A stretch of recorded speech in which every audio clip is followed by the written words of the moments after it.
Бэлчээр бол дэлхийн хүндрэлтний хүнсний хангамжийн их үндэс. 4 тэрбум гаруй жилийн настай дэлхийд хүндрэлтэн 2.8 сая жилийн өмнөөс амьдарч эхэлсэн.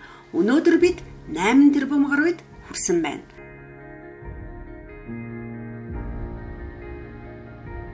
Дэлхийн хуурай газрын 54% буюу 80 сая км² газар нутгийг бэлчээр эзэлдэг. Хүн амын өсөлтийг дагсан хүнс үйлдвэрлэл байгалийн нөөцийн эрэлт хэрэгцээ хөрсөнд хэд их дарамт учруулж сэргэх боломж олгохгүй байгааг судлаач мэрэгчлэтнүүд хэлдэг. Байгалийн болон тармил бэлчээр нь хит ашиглалт, зүй бус хэрэглээ, уур амьсгалын өөрчлөлт, биологийн олон янз бүрийн алдагдал зэргээс үүдэн доройтож байна. Энэ нь хүнд хөрлөгтний хүнсний хангамжид эрсдэл учруулж олон тэрбум хүний амьдралын чанар болон амжиргаанд шууд нөлөөлж байна. Дэлхийн хуурай газрын 31%-ийг ой эзэлдэг бөгөөд 200 жилийн өмнө 60 гаруй хувийг эзэлдэг байжээ.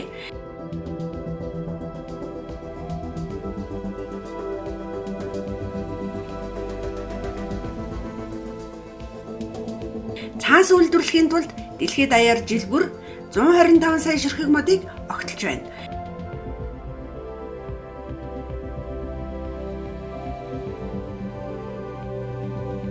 Дэлхийд даяар секунд тутамд хөл бөмбөгийн 4 талбайтай тэнцэх эрүүл газар сүйдэж байна. Хүний буруутай үйл ажиллагаа болон цаг агаарын нөхцөл байдлаас үүдэн ойрын төмөр гарч уур амьсгалын өршлөлтөд нөлөөлсөөр иржээ. Металл, ашигт малтмал хүнд хөрлөгтний соёл иргэншлийн хөгжилд чухал ажил бүгдэлтэй хэдийч түүхий долборлолтоос үлдсэн улмөр экосистемд багагүй хохирол учруулж байна. Хүндрэлтэнд шулуутсан төрш ашиглаж ганц цемент, хуванцар материал үйлдвэрлэх зэргээр хүлэмжийн ихээр ялгаруулж байгаа тул эрчим хүчний хангамж хүнсний үйлдвэрлэлийн системдээ анхаарал хандуулж байгаль орчинд хор нөлөө багтай сонголтыг хийх хэрэгтэй болжээ. Дэлхийн дулаарл уур амьсгалын өөрчлөлтийн улмаас өмнөд хойд туйлын мөсний цар хүрээ багасч жил дунджаар 150-аас 270 тэрбум тонн мөсний масаа алдаж далайн түвшнийг нэмэгдүүлж байна. Уур амьсгалын өөрчлөлт нь дэлхийн хуурай газрын 12.6% буюу 5 сая гаруй км² газар нутгийг цөлжилтөд хүргэсэн нь хөгжиж буй орнуудад амьдардаг 213 сая гаруй хүний амьдрал ахуйд шууд нөлөөлж байна.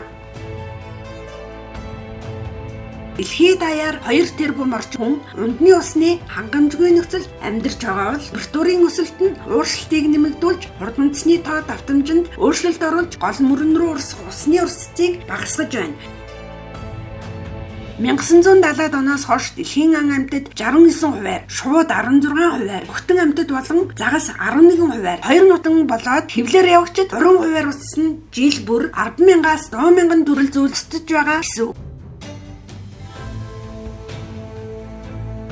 Дэлхийд даяар байгалийн гамшигт үзэгдлийн тоо давтамж нэмэгдэх болсон. Тухайлбал 1950-ад оны үед жилд дунджаар 100 удаа үер болдог байсан бол одоо 500 гаруй удаа болдог болжээ. Цаг уурын өөрчлөлтийн улмаас 2030 он гэхэд дэлхийд даяар 100 сая гаруй хүн өөрийн гэр орон төрсөн нутгаа орхин дөрвөх магадaltaйг судлаачид хэлдэг.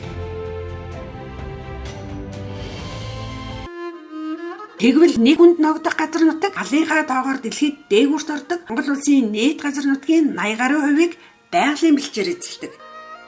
Төв Азийн чэйжинд хэдэн зуун жилээр орсон Монгол түмний хүү, соёл, ус заншил, уламжлалт нүүдэлчин ахуй та бидний дархлаа, бас бахархал юм. Өвөг дээдс минь эргэх дөрвөн улирлын аясыг дагаж мал аж ахуйгаа эрхлэн өр хойчтой үлдээсэн. Монголчууд бид түүхийн альж цаг үед үлсгийн зовлон мэдрэлгүй өнөөдрийг хүрсэн.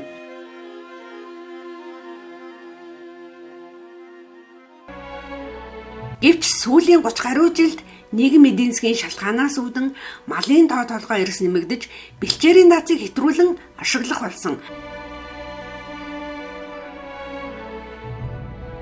Малын хүлд талхлагдсан бэлчээрийг зөв менежментээр нөхөн сэргээх бүрэн боломжтой.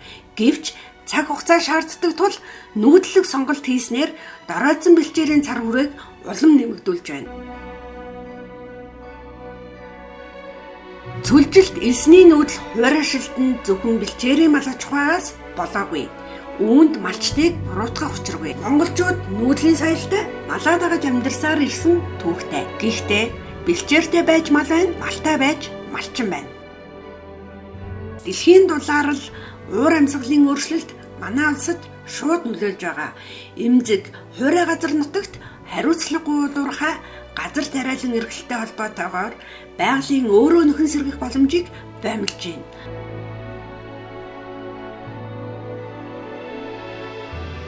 Бэлчээрийн асуудалд илүү нухацтай хандаж анхаарал хандуулахгүй бол бэлчээрийн маргаанаас үүдэн хүний амнаас эндсэн тохиолдолж гарсан энэ асуудлыг шийдэх нэг гарц бол бэлчээрийн тусгайлсан хууль юм.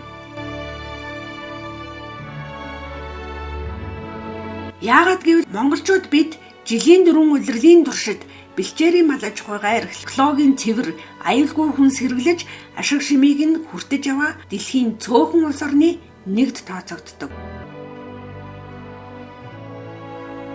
Өнөөдөр дэлхий дээр ядуурл, зөрчил, мөргөлдөн, байгалийн гамшигын улмаас 600 сая гаруй хүн өлсгөлөнд нэрвэгдэжээ.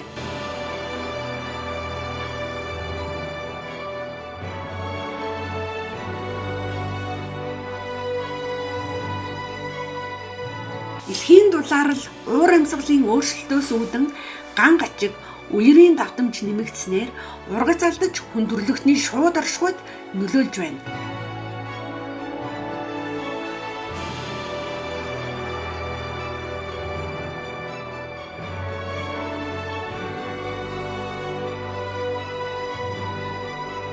(2050) он гэхэд дэлхийн хүн ам 10 тэрбумд хүрч өдөрт 118 сая тонн хүнс шаардлагатай гэсэн тооцоо бий.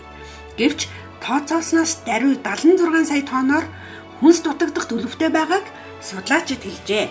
Тиймээс Монгол улс өөрийн давуу тал болсон бэлчээрийн мал аж ахуйгаа зөв менежментээр хөгжүүлж, бэлчээрээ хамгаалахад онцгой анхаарах цаг болсон. Энэ бол зөвхөн малчид болон энэ салбарт ажилладаг хувийн хвшил, төрийн бус байгууллага болоод салбарын амны асуудал биш. Дэлхийд даяар уур амьсгалын өөрчлөлтөөс үүдэлтэй эрсдлийг буруулахад анхаарч байгаа. Ирээдүйд дохиох бодит үннийг зөвөөр харж, өөрсдийн давуу талдаа туршиглан улс орноо хөгжүүлэх эрүүл чанартай экологийн цэвэр хүнс дэлхийд нэглүүлэх боломж бидэнд байсаар л байна. Бэлчээр нутаг монголчууд бидний оршихуй.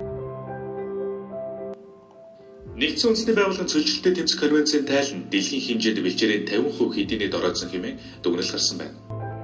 Их газрын ихэнх хэсгийг эзлэх өргөн муудан байгалийн болон тармил бэлчээр нь хэд ашиглалт, зүй бус хэрэглээ, уур амьсгалын өөрчлөлт, биологийн олон янз байдлын алдрал зэрэгээс дороодож буй хөдөлгөөний хүнсний хангамжинд эрсдэл учруулж, олон тэрбум хүний амьдралын чанар болон амжиргаанд сөрөөр нөлөөлж байна.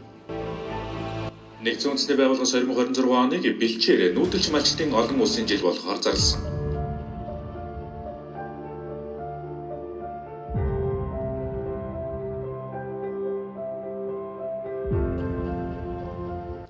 Нүүдэлч малчид дэлхийн хамгийн хатуу ширүүн нөхцөлд хүнс үйлдвэрлэж, бэлчээрийн мал аж ахуйг эрхлэн хүн амьтны амжиргааг тэтгэж байгаа юм.